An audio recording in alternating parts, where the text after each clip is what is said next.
Human papilloma virus. ఇది కూడా students అందరికీ కూడా తెలియాలన్నా, ఊరికే హెచ్పివి అంటే హెచ్పివి అని కాకుండా హ్యూమన్ ప్యాపిలోమా వైరస్. ఒక 20 సంవత్సరాలుగా ఈ వ్యాక్సిన్ ప్రపంచంలో అవైలబుల్గా ఉంది.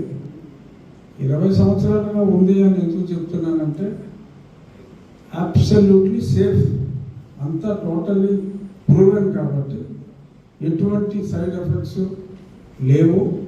కంపల్సరీగా ప్రతి ఆడపిల్ల 9 సంవత్సరాల వయసు దాటే నాటికి కంపల్సరీగా ఇది చేసుకోవాలి.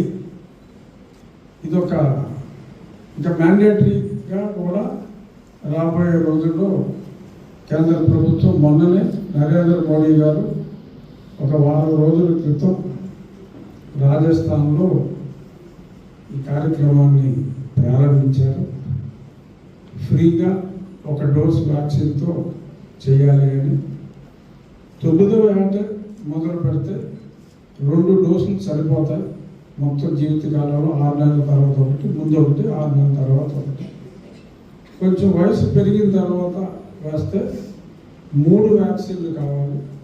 సో కాబట్టి 9వ సంవత్సరం దాటిన వెంటనే అందరూ కూడా ఈ వ్యాక్సిన్ కంపల్సరీగా వేసుకుంటే, ఇప్పుడు మన కలెక్టర్ మేడం గారు చెప్పినట్టు రాబోయే రోజుల్లో చాలామంది చాలా బాధ అనుభవించే ఇబ్బంది లేకుండా ఆరోగ్యవంతంగా ఉంటారు. కాబట్టి ఈ మంచి కార్యక్రమంలో భాగం పంచుకోవటానికి తమంత తాముగా వచ్చిన లయన్స్ క్లబ్